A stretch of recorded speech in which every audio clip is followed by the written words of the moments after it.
Thank you. Thank you.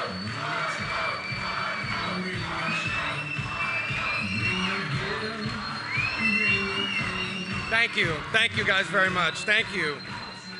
Thank you so much. First of all, thank you all for everything. I want to begin by I haven't had a chance to speak to him yet, but I want to congratulate Donald Trump on his victory, a big victory in Florida.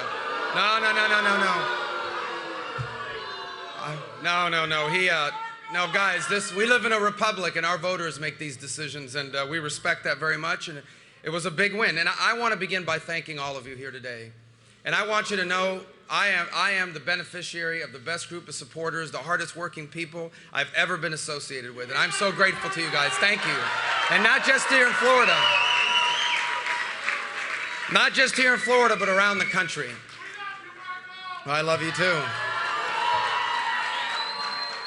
I want you to know that you worked as hard, not just here, but all over the country. I want to talk to people in Iowa and in New Hampshire and in South Carolina and in the great state of Minnesota where I won, and in the territory of Puerto Rico and Washington, D.C.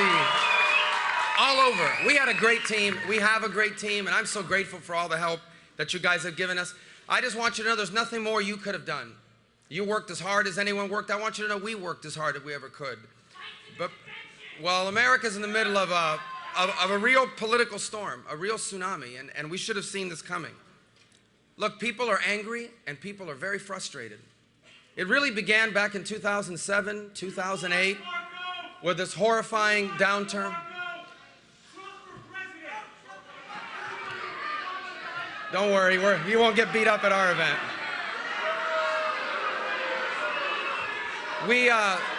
People are very frustrated about the direction of our country.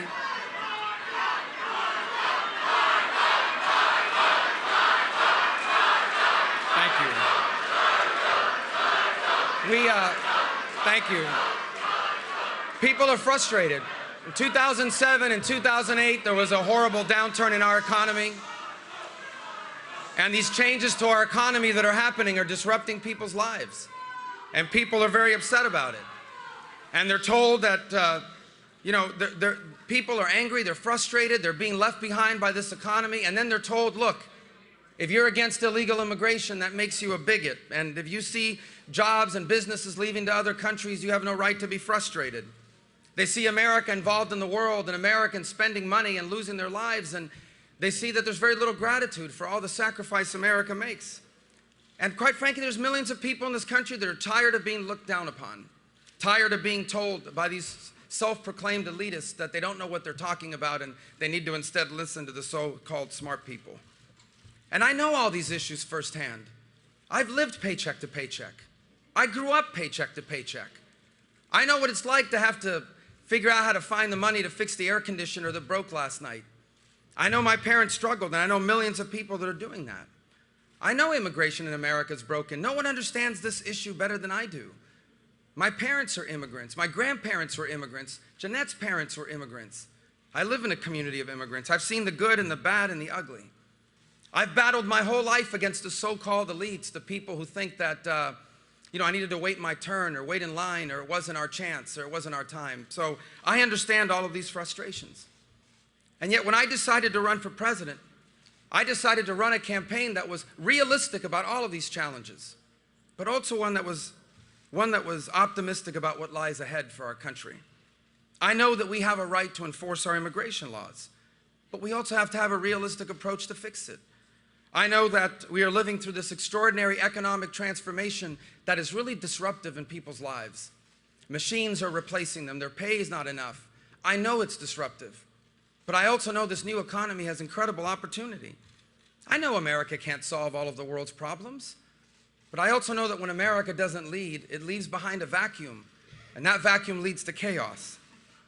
And most of all, I know firsthand that ours is a special nation, because where you come from here doesn't decide where you get to go. That's how a 44-year-old son of a bartender and a maid, that's how I decide that, in fact, I too can run for president of the United States of America. So, from a political standpoint, the easiest thing to have done in this campaign is to jump on all those anxieties I just talked about, to make people angrier, make people more frustrated. But I chose a different route, and I'm proud of that. Because that would have been, in a year like this, that would have been the easiest way to win. But that is not what's best for America. The politics of resentment against other people will not just leave us a fractured party. They're going to leave us a fractured nation. They're going to leave us as a nation where people literally hate each other because they have different political opinions. That we find ourselves at this point is not surprising, for the warning signs have been here for close to a decade. In 2010, a Tea Party wave carried me and others into office because not enough was happening, and that Tea Party wave gave Republicans a majority in the House. But nothing changed. In 2014, those same voters gave Republicans a majority in the Senate, and still nothing changed. And I blame some of that on the conservative movement, a movement that is supposed to be about our principles and our ideas. But I blame most of it on our political establishment. A political establishment that for far too long has looked down at conservatives as simple-minded people, looked down at conservatives as simply bomb throwers. A political establishment that for far too long has taken the votes of conservatives for granted. And a political establishment that has grown to confuse cronyism for capitalism and big business for free enterprise. I endeavored over the last 11 months to bridge this divide within our party and within our country, because I know that after 8 years of Barack Obama, this nation needs a vibrant and growing conservative movement, and it needs a strong Republican Party to change the direction now of this country. Or many of the things that are going wrong in America will become permanent, and many of the things that make us a special country will be gone. America needs a vibrant conservative movement, but one that's built on principles and on ideas, not on fear, not on anger, not on preying on people's frustrations. A conservative movement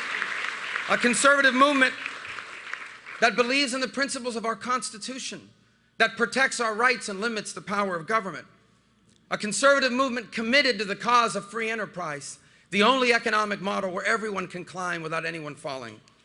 A conservative movement that believes in a strong national defense, and a conservative movement that believes in the strong Judeo-Christian values that are the formation of our nation.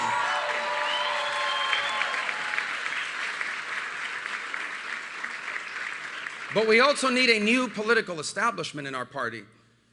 Not one that looks down on people that live outside of the District of Columbia. Not one that tells young people that they need to wait their turn and wait in line. And not one that's more interested in winning elections than it is in solving problems or standing by principles. And this is the campaign we've run. A campaign that is realistic about the challenges we face, but optimistic about the opportunities before us. A campaign that recognizes the difficulties we face, but also one that believes that we truly are on the verge of a new American century. And a campaign to be president, a campaign to be a president that would love all of the American people, even the ones that don't love you back.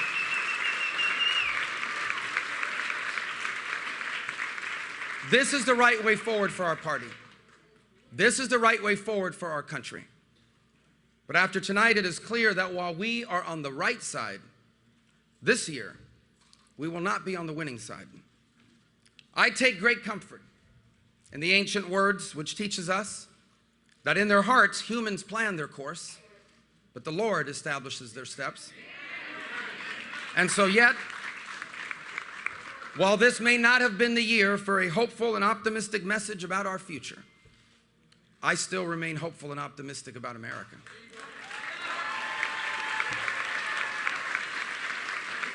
And how can I not? How can I not? My mother was one of 7 girls born to a poor family. Her father was disabled as a child. He struggled to provide for them his entire life. My mother told us a few years ago she never went to bed hungry growing up, but she knows her parents did, so they wouldn't have to.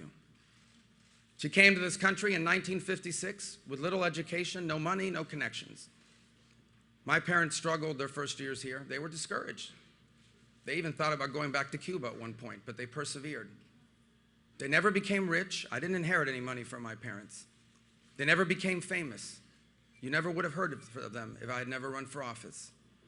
And yet I consider my parents to be very successful people. Because in this country, working hard as a bartender and a maid, they owned a home. And they retired with dignity. In this country, they lived to see all 4 of their children live better off than themselves.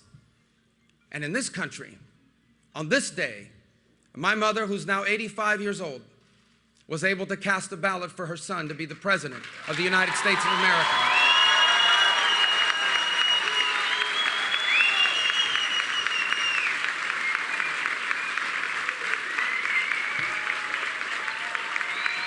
And so,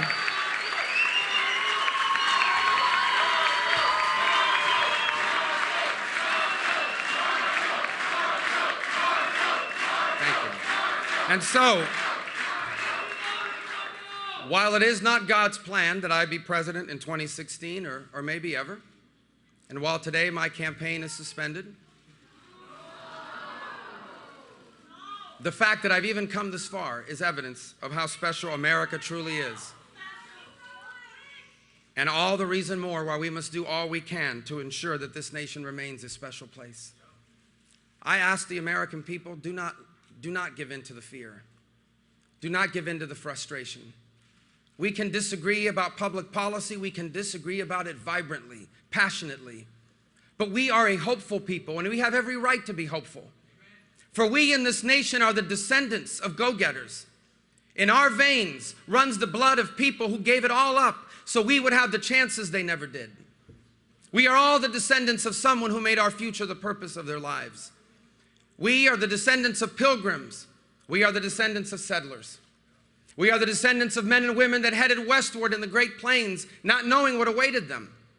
We are the descendants of slaves who overcame that horrible institution to stake their claim in the American dream. We are the descendants of immigrants and exiles who knew and believed that they were destined for more and that there was only one place on earth where that was possible. This is who we are. And let us fight to ensure that this is who we remain. For if we lose that about our country, we'll still be rich and we'll still be powerful, but we will no longer be special. We'll keep fighting. And so I am grateful to all of you that have worked so hard for me. I truly am. I am grateful to my family, to my wife, Jeanette, who has been phenomenal in this campaign.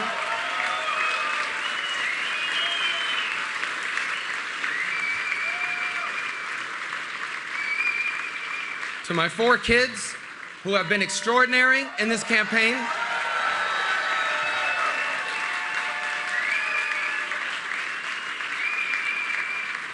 And I want you to know that I will continue every single day to search for ways for me to repay some of this extraordinary debt that I owe this great country.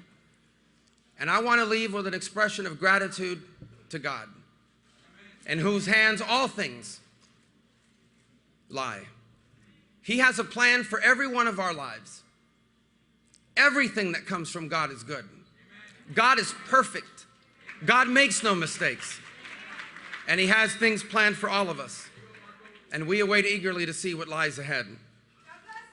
And so I leave tonight with one final prayer.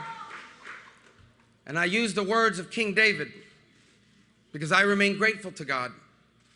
Yours, O Lord, is the greatness and the power and the glory and the victory and the majesty, indeed everything that is in the heavens and the earth. Yours is the dominion, O Lord, and you exalt yourself as head over all.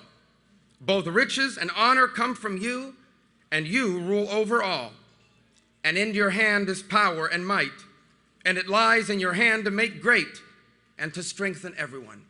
May God strengthen our people. May God strengthen our nation. May God strengthen the conservative movement.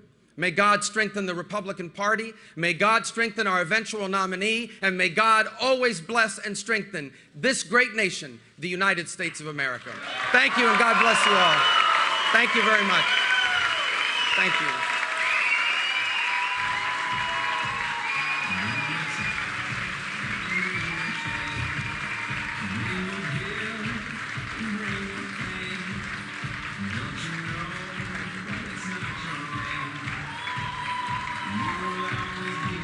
Little water.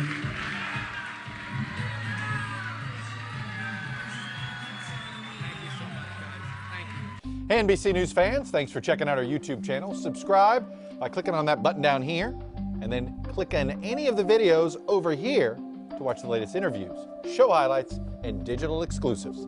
Thanks for watching.